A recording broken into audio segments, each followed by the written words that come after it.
මගේ channel එකට ඔයාලා හැමදෙනාම ඔන්න අදත් අපි වීඩියෝ එකක් අරන් ඇවිල්ලා තියෙනවා. ඔයාලගේ සෞඛ්‍ය, ඒ වගේම ඖෂධ සහ ලෙඩ රෝග පිළිබඳ තියෙන දැනුම තවත් වැඩි කරගන්න පුළුවන් විදිහ වීඩියෝ එකකින්. ඉතින් මම මගේ අන්තිම වීඩියෝ එකෙන් කිව්වා අපි මේ වීඩියෝ එකෙන් කතා කරන්නේ type 1 diabetic mellitus සහ insulin භාවිත කරන්නේ කොහොමද කියන කාරණේ ගැන. ඉතින් මේ පොරොන්දුනාගේම ඔන්න අපි වීඩියෝ එක අරන් ඇවිල්ලා තියෙනවා. කොහොමද අපි insulin නිවැරදිව භාවිත කරන්නේ? ඒ වගේම මේ type 1 diabetic mellitus එහෙම නැත්නම් අපි කියනවා insulin dependent diabetic mellitus කියන තත්ත්වය හැදෙන්නේ කොහොමද කියන කාරණේ අපි මේ වීඩියෝ එකෙන් කතා කරමු. ඉතින් මේ වීඩියෝ එක ඉවරනකොට මම බලාපොරොත්තු වෙනවා ඔයගොල්ලෝ කියලා දෙන්න කොහොමද අපි insulin නිවැරදිව භාවිත කරන්නේ කියලා. උදාහරණයක් විදිහට අපි කොහොමද නිවැරදිව insulin pen එකක් මගින් insulin එන්නත් කරගන්නේ සහ insulin syringe එකක් මගින් කොහොමද අපි නිවැරදිව insulin එන්නත් කරගන්නේ කියන කාරණා ගැන. ඒ වගේම අවසානයේදී කතා කරමු insulin භාවිතයේදී ඔබට ඇතිවන ගැටලු සහ ඒ සඳහා ලබා දිය හැකි විසඳුම් මොනවද කියන කාරණේ. ඉතින් මම මුලින්ම කියලා දෙන්න අපේ insulin කොහෙද නිපදවන්නේ කියලා. අපේ ශරීරයේ insulin නිපදවීම සිද්ධ වන්නේ තියෙන රැංගහන් කියන කොටසේ තියෙන බීටා කියන සෙල්ස් වලින් තමයි insulin ශ්‍රාවය සිද්ධ වෙන්නේ. ඉතින් මේ insulin වලින් තමයි ප්‍රධාන වශයෙන්ම අපේ රුධිරයේ තියෙන ග්ලූකෝස් මට්ටම යාමනය කරන්නේ. ඉතින් උදාහරණයක් විදිහට අපි ආහාර ගත්තම අපේ රුධිර ග්ලූකෝස් මට්ටම ඉහළ යනවා. ඉතින් අපේ ශරීරය විසින් ඒ ඉහළ යන ග්ලූකෝස් මට්ටම ඔටෝමැටිකලි අඩු කිරීමකට ලක් කරනවා. ඉතින් මේ ක්‍රියාවලියට දායක වන්නේ මෙන්න මේ කියන ඉන්සිලින්. ඉතින් මේ ඉන්සිලින් වලින් අපේ ශරීරයේ තියෙන රුධිර ග්ලූකෝස් මට්ටම අඩු කරන්න පුළුවන් ප්‍රධාන ක්‍රියාවලි තුනක් තියෙනවා. මේ ප්‍රධාන ක්‍රියාවලිය තමයි මේ ඉන්සිලින් වලට පුළුවන් අපේ රුධිරයේ තියෙන ග්ලූකෝස් අපේ සෛල වලට ඇතුළු කිරීමේ ක්‍රියාවලිය සිද්ධ කරන්නේ. ඒ වගේම තමයි ඉන්සිලින් වලට පුළුවන් අපේ ශරීරයේ තියෙන වැඩිපුර තියෙන ප්‍රෝටීන ලිපිඩ වැනි ද්‍රව්‍ය ග්ලූකෝස් බවට පරිවර්තනය වීම වළක්වනවා. ඉතින් අනිත් කාරණය තමයි අපේ රුධිරයේ තියෙන ග්ලූකෝස් ග්ලයිකෝජන් බවට පත් කරලා අපේ රුධිරයේ තියෙන සී මට්ටම අඩු කිරීමට මේ ඉන්සිලින් දායක වෙනවා. ඉතින් මේ ආකාරයට අපේ ඉන්සිලින් රුධිරයේ තියෙන ග්ලූකෝස් අඩු කරන ගමන් අපි හිතමු යම්කිසි පුද්ගලයෙකුගේ රුධිරයේ තියෙන ග්ලූකෝස් මට්ටම අඩු කිරීමට ඕන නිපදවන මේ ඉන්සිලින් මදි වෙන්න පුළුවන්. එහෙම නැත්නම් යම්කිසි පුද්ගලයෙක්ගේ මේ ඉන්සිලින් නිපදවීම සිද්ධ නොවෙන්න පුළුවන්. ඉතින් මෙන්න මේ වගේ තත්ත්වයක් හින්දා ඇතිවන දියවැඩිය තත්ත්වය අපි හඳුන්වනවා type 1 diabetic mellitus කියලා. එහෙම නැත්නම් insulin dependent diabetic mellitus කියන්නේ අපි මෙන්න මේ තත්ත්වය. ඉතින් මේ විදිහට බීටා සෙල්ස් වලින් ඉන්සිලින් නිපදවීම අඩු වෙන්න බලපාන ප්‍රධාන හේතු කිහිපයක් තියෙනවා. ඉතින් එකක් තමයි උදාහරණයක් විදිහට කතා කරොත් අපේ ශරීරයේ පිටින් ආගන්තුක දෙයක් ඇතුල් වුණොත් උදාහරණයක් විදිහට බැක්ටීරියා එකක් වෛරස් එකක් අපේ ශරීරයේ තියෙන ප්‍රතිශක්තිකරණ පද්ධතිය මගින් එම ආගන්තුක ද්‍රව්‍ය සමග සටන් කිරීමට ලක් කළ ඒ ද්‍රව්‍ය ශරීරයෙන් ඉවත් කිරීමට උත්සාහයක් දරනවා. ඉතින් මෙන්න මේ අවස්ථාවේදී බීටා සෙල්ස් ප්‍රමාණය විනාශ වීමට ප්‍රවණතාවයක් තියෙනවා. ඉතින් අනිත් කාරණය තමයි ඔබට මේ ජාන වලින් ලැබෙන දේවල්. ඉතින් ඔය පවුලේ කෙනෙක්ට මේ රෝගී තත්ත්වය තියෙනවා නම් ජාන මගින් එම රෝගය ඔබට උරුම වීමේ අවදානමක් තියෙනවා. උදාහරණයක් විදිහට කුඩා දරුවෙක් උපත ලබන්න පුළුවන් බීටා සෙල්ස් ප්‍රමාණය ඉතා අඩු මට්ටමකින්. ඉතින් මේ කියන රෝගී තත්ත්වයට විසඳුමක් විදිහට තියෙන එකම පිළිම තමයි අපි පිටතින් ඉන්සිලින් ලබා ගැනීම. ඉතින් මේ වෙනකොට ශ්‍රී ලංකාවේ බොහෝ දෙනෙක් පිටතින් ඉන්සිලින් ලබා ගැනීම එහෙම නැත්නම් එන්නත් කර ගැනීම සිදු කරගන්නවා. ඒ වගේම ඉන්සිලින් ගැන අපි කතා කරනකොට අපේ ශරීරයේ තියෙන ඉන්සිලින් වලට 100%ක් සමාන ඉන්සිලින් මේ විදිහට ලෝකේ නිෂ්පාදනය වෙනවා. ඉතින් මේ RDNA කියන ටෙක්නොලොජි එක පාවිච්චි කරලා තමයි මේ විදිහට human insulin නිෂ්පාදනය සිදු කරන යන්නේ. ඉතින් ඔබ මේ රෝගී තත්ත්වයෙන් පෙළෙන කෙනෙක් නම් ඔබට රෝහලෙන් හෝ උසසලකින් ලබා දෙන්නේ මෙන්න මේ ආකාරයකට නිෂ්පාදනය කරපු ඉන්සිලින්. ඒ වගේම විශේෂ කාරණය තමයි අපි ඉන්සිලින් වර්ගීකරණයට ලක් කිරීම සිදු කරනවා. ඉතින් මේ ගැන කතා කරනකොට අපි විශේෂයෙන් පදනම් කරගන්නේ අපි ඉන්සිලින් එන්නත් කිරීමෙන් පසු අපිට එම ඉන්සිලින් මගින් ප්‍රතිඵල ලබා දීමට ගත වන කාලය අනුව තමයි මේ වර්ග කිරීම සිද්ධ කරන්නේ. ඒ අනුව අපි පළවෙනි වර්ගය විදිහට හඳුන්වනවා ultra short acting කියන ඉන්සිලින්. ඉතින් මේ ultra short acting කියන ඉන්සිලින් එන්නත් කිරීමෙන් පස්සේ ඉතා කෙටි කාලයක් තුළ අපිට හිතා ගන්න බැරි කාලයක් තුළ අපිට ප්‍රතිඵල ලබා දෙනවා. ඉතින් මේ වගේ ඉන්සිලින් එකක් වෙන්න පොලේ ඉතා ඉහළ මිලක් ගන්නවා. ඒ වගේම අපි දෙවැනි ඉන්සිලින් තමයි short acting ඉන්සිලින් කියන්නේ. ඉතින් මේ ඉන්සිලින් උත් ඉතා වේගෙන් අපිට ප්‍රතිඵල ලබා දෙන ඉන්සිලින් විශේෂයක්. සහ තුන්වෙනි ඉන්සිලින් කැටගරි එක තමයි intermediate ඉන්සිලින්. ඉතින් විශේෂයෙන් කතා කරන්න ඕන කැටගරි එකක් තමයි intermediate ඉන්සිලින්. මොකද ශ්‍රී ලංකාවේ බොහෝ දෙනෙක් පාවිච්චි කරන්නේ මේ intermediate ඉන්සිලින් කියන කැටගරි එකට ඇතුළත ඉන්සිලින්. උදාහරණයක් විදිහට මම ඔබ පාවිච්චි කරන බ්‍රෑන්ඩ් කීපයක් කිව්වා. Mixstart, Humalin සහ Insuman කියන්නේ මේ කැටගරි එකට ඇතුළත ඉන්සිලින්. ඒ වගේම තමයි අපේ හතරවෙනි කැටගරි එක විදිහට අපි හඳුන්වන්නේ long acting ඉන්සිලින්. ඉතින් මේ වගේ ඉන්සිලින් පාවිච්චි කරාම අපිට පැය 12-24ක් වගේ ඉතා ලොකු කාලයක ප්‍රතිඵල ලබා දීම සිද්ධ වෙනවා. හරි අපි දැන් බලමු කොහොමද නිවැරදිව ඉන්සිලින් භාවිත කරන්න කියලා. ඉතින් මේ යටතට මම කතා කරන්න බලාපොරොත්තු වෙනවා අපි කොහොමද ඉන්සිලින් පෙන්නයක් භාවිත කරලා නිවැරදිව කොහොමද අපි ඉන්සිලින් එන්නත් කරගන්නේ. ඒ වගේම ඉන්සිලින් සිරින්ජ් එකක් භාවිත කරලා කොහොමද නිවැරදිව අපි ඉන්සිලින් එන්නත් කරගන්නේ කියලා. ඉතින් අපි මුලින්ම බලමු පෙන් එකක් යූස් කරලා කොහොමද නිවැරදිව ඉන්සිලින් එන්නත් කරගන්නේ කියන කාරණේ. හරි ඉතින් ඔන්න මගේ ගාව තියෙනවා මම කලින් ප්‍රකාශ කරපු ඉන්ටර්මීඩියට් කැටගරියට අයිති වෙන ඉන්සිලින් එක මික්ස්ටාර් 30 ඉන්සිලින් එක. ඉතින් අපි බලමු මේක කොහොමද නිවැරදිව පෙන් එකට දාන්නේ සහ කොහොමද නිවැරදිව එන්නත් කරන්න කියන කාරණේ.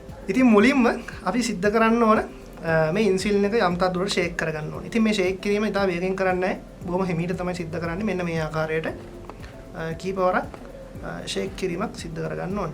ඊට පස්සේ අපි සිද්ධ කරන්නේ මේ වයර් එක යම් තාක් දුරට උණුසුම් කරගන්න. ඉතින් මේ උණුසුම් කර ගැනීම සිදු කරන්නේ මේ රෝලින් ඉෆෙක්ට් කියන ක්‍රමයට මෙන්න මේ ආකාරයට තමයි උණුසුම් කිරීම සිද්ධ කරන්නේ. ඉතා වේගෙන් කරන්නේ නැහැ. එහෙම කරොත් මේකේ තියෙන අණු විනාශ වීමට හැකියාවක් තියෙනවා. ඉතින් මෙන්න මේ ආකාරයෙන් උණුසුම් කර ගැනීමෙන් පසුව අපිට පුළුවන් මේක අපේ ඉන්සිලින් පෙන් එකට ඇතුළත් කරගන්න. මං ගාව තියෙනවා Nordics ඉන්සිලින් පෙන් එකක්. අපි බලමු කොහොමද මේ පෙන් එකට නිවැරදිව ඉන්සිලින් එකක් ඇතුල් කරගන්නේ කියලා. ප්‍රථමයෙන් මෙන්න මේ ආකාරයට අපේ ඉන්සිලින් එක ඇතුල් කර ගැනීම සිද්ධ කරනවා.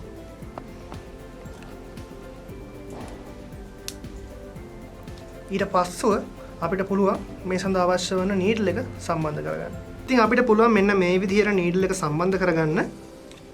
සම්බන්ධ කරගත්තට පස්සේ අපිට පුළුවන් මේ කැල්ල ගවලා ඉවත් කරන්න. ඒතර අපිට දැක ගන්න පුළුවන් මෙන්න මේ ආකාරයේ නීඩල් එක. ඉතින් අපිට බලා ගන්න පුළුවන් මෙන්න මේ හරිය මීටර් එකක්.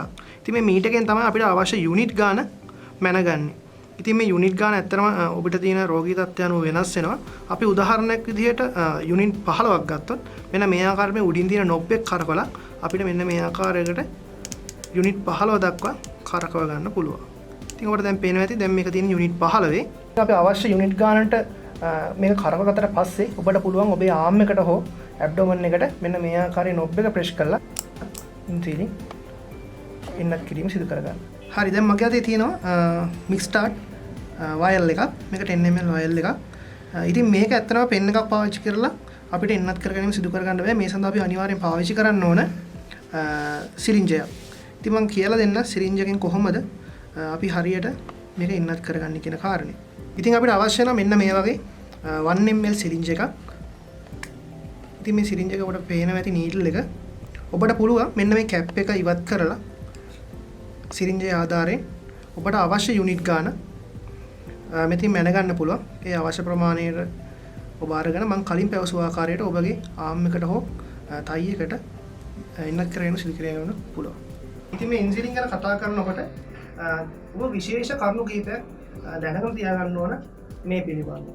අපි ඒ ගැන පොඩ්ඩක් කතා කරමු. ඉතින් මම මේ යටතේ කතා කරන්න බලාපොරොත්තු වෙනවා ඔබ ඉන්සිලින් භාවිත කිරීමට පෙර සහ ඉන්සිලින් භාවිත කිරීමෙන් පසු කොහොමද නිවැරදිව අපි ඉන්සිලින් ගබඩා කරලා තබා ගන්න. ඒ වගේම තමයි ඔබ ඉන්සිලින් භාවිත කිරීමේදී ඔබට ඇතිවන එදිනෙදා ඇතිවන ගැටලු සහ ඒවාට ලබා දෙන්න පුළුවන් නිවැරදි විසඳුම් මොනවාද කියන කාරණය ගැන. හරි අපි පළවෙනි කාරණේ විදිහට කතා කරමු. මේ ආහාර සමග කොහොමද අපි ඉන්සිලින් ලබා ගන්නේ කියලා. ඔබ ඉන්සිලින් ලබා ගන්න රෝගියෙක් නම් ඔබ අනිවාර්යයෙන් ඔබේ ආහාර වේලට විනාඩි 15කට හෝ විනාඩි 30කට පෙර ඉන්සිලින් එන්නත් කර ගැනීම සිදු කරගන්න අනිවාර්යයි. ඉතින් ඔබ මේ ඉන්සිලින් එන්නත් කර ගැනීම පසු ඔබ මතක තබා ගන්න ඕන අනිවාර්යයෙන් ඔබ අනිවාර්යෙන් ආහාර ලබා ගත යුතුයි. එසේ නොකළහොත් ඔබට හයිපෝග්ලයිසීමියා කියන තත්ත්වය උදා වෙන්න පුළුවන්. මොකද අපි ආහාර ගත්තේ නැත්නම් අපේ රුධිරයේ තියෙන සාමාන්‍ය සීනි මට්ටම අඩුවීමකට ලක් වෙනවා. ඉතින් මේ නිසා ඔබ අනිවාර්යෙන් ඉන්සිලින් ලබා ගැනීමෙන් පස්සේ අනිවාර්යෙන් ආහාර ලබා ගැනීම සිදු කළ යුතුයි. ඉතින් ඊළඟ කාරණේ තමයි අපි මේ ඉන්සිලින් භාවිත කිරීමට පෙර සහ භාවිත කිරීමෙන් පසු කොහොමද මේ ගබඩා කරලා තබා ගැනීම කාරණේ. ඉතින් කියන්න ඕන ඉන්සිලින් කියන්නේ ප්‍රෝටීන් එකක්. ඉතින් මේ ප්‍රෝටීන් වලට ව්‍යුහ තියෙනවා. ඉතින් මේ ඉන්සිලින් වල තියෙන ත්‍රිමාන ව්‍යුහය. ඉතින් මේ උෂ්ණත්වය වෙනස් වීමත් සමග මේ ඉන්සිලින් එකේ තියෙන ත්‍රිමාන ව්‍යුහය බිඳ වැටීමට ලක් වෙනවා. එසේ බිඳ වැටුණොත් මේ ඉන්සිලින් එක අපිට ලබා ගන්න පුළුවන් නිශ්චිත ප්‍රතිඵල අපිට ලබා ගැනීමට හැකි වන්නේ නැහැ. ඒක නිසා අපි මේ ඉන්සිලින් ගබඩා කරනකොට සෙල්සියස් 2ක් සෙල්සියස් 8ක් අතර උෂ්ණත්ව පරාසයක තමයි අපි මේක තියලා තියන්න ඕන. ඉතින් ඔබට තව ගැටලුවක් ඇති වෙන්න පුළුවන් අපිට ෆ්‍රිජ් එකක් නැහැ නේ කියන කාරණේ. ඒකට රෙෆ්‍රිජරේටර් එක නැත්නම් ෆ්‍රිජ් එකක් නැත්නම් ඔබට පුළුවන් ජලය පුරවපු මැටි බඳුනක් මේ සඳහා යොදා ගන්න. ඉතින් මේ බඳුන කොහොමද යොදාගන්නේ කියන කාරණේ මම වීඩියෝ එකේ ඔබට දාන්නම් අවබෝධ කරගන්න පහසු වෙන්න. ඒ වගේම තමයි තව ගැටලුවක් තමයි ඔබ කිසිසේත්ම මේ ඉන්සුලින් එක ඩීප් ෆ්‍රීස් එකේ තබන්න හොඳ නැහැ. එසේ කරොත් මම අර කලින් කියපු කාරණාව තමයි ඉන්සුලින් එකේ තියෙන ක්‍රියාකාරීත්වය නැති වෙන්න පුළුවන්. ඒක නිසා ඩීප් ෆ්‍රීස් එකට යටින් තියෙන මිඩල් කම්පාර්ට්මන්ට් එකේ තමයි ඔයගොල්ලෝ ඉන්සුලින් එක තියලා තියන්න ඕන. ඉතින් අනිත් කාරණේ තමයි ඔබ පෙන් එක පාවිච්චි කරනවා නම් ඉන්සුලින් එන්නත් කරගන්න ඔබට පුළුවන් ඔබේ පෙන් එක තුලම ඉන්සුලින් එක තියලා තියන්න. ඉතින් මේ පෙන් එකේ ඉන්සුලින් එක තියවට ෆ්‍රිජ් එකක් තුල නැත්නම් රෙෆ්‍රිජරේටර් එකක් තුල ඉන්සුලින් එක තියන්න ඕනි කියලා නීතියක් මේ වෙනකොට නැහැ. නමුත් නිෂ්පාදිත සමාගම් සඳහන් කරන්නේ ඔබ පෙන් එක තුල ඉන්සුලින් වයල් එක රඳා තිබ්බත් පුළුවන් නම් රෙෆ්‍රිජරේටර් හෝ ෆ්‍රිජ් එකක් තුල මේ පෙන් එක කවඩා කරලා තියන්න පුළුවන් නම් වඩා හොඳයි කියන කාරණේ. ඉතින් අනිත් විශේෂ කාරණේ තමයි ඔබ දැනගන්න ඕන ඔබ ඉන්සුලින් උත්සාහකින් හෝ රෝහලෙන් රැගෙන යනකොට ඔබ රැගෙන යන ආකාරය. ඉතින් මේ පිළිබඳව විශේෂයෙන්ම ඖෂධ ශාලාවල සිටින අය අවධානය යොමු කරන්න ඕන. මොකද මේ ඉන්සුලින් සහ අපි ඉන්සුලින් ලබා දෙනකොට ඔබට රැගෙන යාමට ලබා දෙන්නේ අයිස් දාපු බෑරුවක. ඉතින් ඒක නිසා මේ අයිස් සහ ඉන්සුලින් එකිනෙකට ගැටීම සිද්ධ වුණා මම අර කලින් කියපු කාරණා තමයි සිද්ධ වෙන්නේ මේ ඉන්සුලින් වල ක්‍රියාකාරීත්වය නැති වෙනවා. ඉතින් අනිවාර්යෙන් සෙපරේට් කන්ටෙන්ට් දෙකක එහෙම නැත්නම් එකිනෙකට ගැටෙන්නේ නැති කන්ටෙන්ට් දෙකක දාලා තමයි ඔබ ඉන්සුලින් රැගෙන යාම සිදු කරන්න ඕනේ. ඉතින් අනිත් කාරණේ තමයි ඔබට මේ ඉන්සුලින් ඔබ කොහේ හරි ගමනක් යනකොට රැගෙන යන්න අමතක වෙන්න. ඉතින් ඔබ යාළුවාට මේ හා සම්බන්ධව ඔබයක් තියෙනවා නම් ඔබ බැලවෙන්න පුළුවන් ඔහුගේ ඉන්සුලින් මගින් එන්නක් කියලා ගැනීම සිදු කරගන්න. ඉතින් මේක කිසිසේත්ම කරන්න හොඳ නැහැ. මොකද මම අර කලින් කියපු අපි ඉන්සුලින් කැටගරි කරලා තින්නේ. අන්න ඒක ඒ හේතුව නිසා තව කෙනෙකුගේ ඉන්සුලින් ඔබ භාවිත කරන්න හොඳ නැහැ. ඒක මම හිතන්නේ නිසි ප්‍රතිඵල ගන්න පුළුවන් ක්‍රමවේදයක් කියලා. ඉතින් අනිත් විශේෂ කාරණේ තමයි ඔබ මේ ඉන්සුලින් භාවිත කිරීමට පෙර ඔබේ ඉන්සුලින් වයල් එක යම් තාක් දුරකට සෙමි ෂේක් කිරීමට ලක් කිරීමට අවශ්‍ය වෙනවා. ඉතින් මේ ෂේක් කිරීම තාම වේගෙන් කරන්න හොඳ නැහැ. මොකද ඉන්සුලින් කියන්නේ ඉතා කුඩා අණු වලින් නිර්මාණය කරපු රසායනික ව්‍යුහයක්. ඉතින් මේව හයියෙන් අපි ෂේක් කරොත් ඒ අණු විනාශ වීමට ලක් වෙන්න පුළුවන්. ඉතින් අනෙක් කාරණේ තමයි ඔබ ඉන්සුලින් භාවිත කිරීමට ඔබ එන්නත් කරගන්න ප්‍රදේශය. ඉතින් මේක ගැන කතා කරන ප්‍රධාන වශයෙන්ම අපේ ඇබ්ඩොමන් එක. එහෙම නැත්නම් අපේ උදරය ආශ්‍රිත ප්‍රදේශයට වගේම අපේ අපආම්සවල සහ තයියකට ඉන්සුලින් එන්නත් කිරීම සිදු කරගන්න පුළුවන්. ඉතින් මේ එන්නත් කර ගැනීමේදී ඔබ මතක තබා ගන්න ඕන හැමදාම එකම ස්ථානයට එන්නත් කිරීම සිදු කරන්න හොඳ නැහැ. එහෙම වුණොත් ඔබට දැක ගන්න පුළුවන් එම ස්ථානයේ සම යටට නිරා යනවා. ඉතින් මේක අපි හඳුන්වනවා ලිපෝ ඇට්‍රොපි අවස්ථාවක් කියලා. ඉතින් මේ අවස්ථාව මගහැරවා ගන්න පුළුවන් ඔබ ඉන්සුලින් එන්නත් කිරීමේදී ඔබේ එන්නත් කරන ස්ථානය දවසින් දවස වෙනස් කිරීම මගින්. ඒ වගේම තමයි ඉන්සුලින් එන්නත් කිරීමට පෙර යම් තාක් දුරකට ඔබේ ඉන්සුලින් වයල් එක උණුසුම් කර ගැනීමක් සිද්ධ කරගන්න අවශ්‍යයි. ඔබ ඉතා ශීත මට්ටමේ කියන්නේ ගොඩක් කූල් මට්ටමේ තියෙන ඉන්සුලින් එකක් එන්නත් කරොත් ඔබට දකින්න පුළුවන් ඔබේ සම මතු පිට ගෙඩියක් වැනි ආකාරයේ ව්‍යුහයක් දැක් ගන්නට හැකි වෙනවා. ඉතින් අපි මේ අවස්ථාව කියනවා ලිපෝ හයිපර්ට්‍රොෆි අවස්ථාවක් කියලා.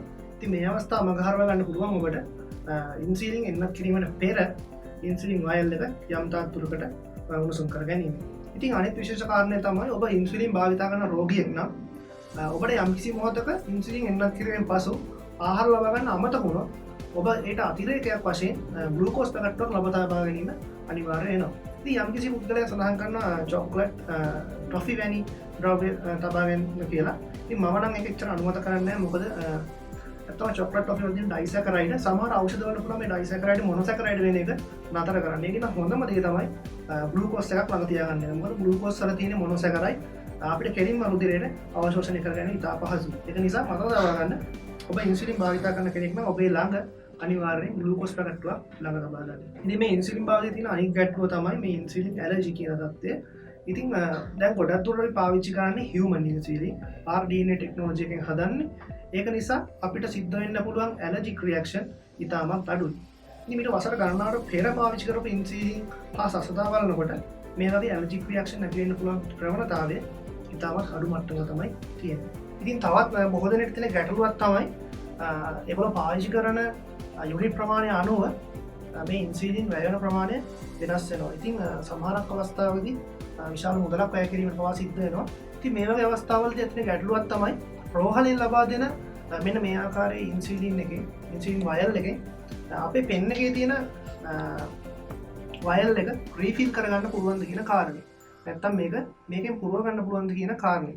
ඇත්තටම අපිට තව සිරින්ජයක් භාවිතා කරලා 10 ml වයල් එකේ තියෙන ඉන්සිලින් මේකට පුරවා ගැනීම සිද්ධ කරන්න පුළුවන්. ඒක කිසි ප්‍රශ්නයක් නැහැ. නමුත් අපි බලන්න ඕන සමහරක් අවස්ථාවලදී මේ පුරවාගත්තට පස්සේ පොඩ්ඩක් ලීක් වීමේ ප්‍රවණතාවයක් දක්නට ලැබෙනවා.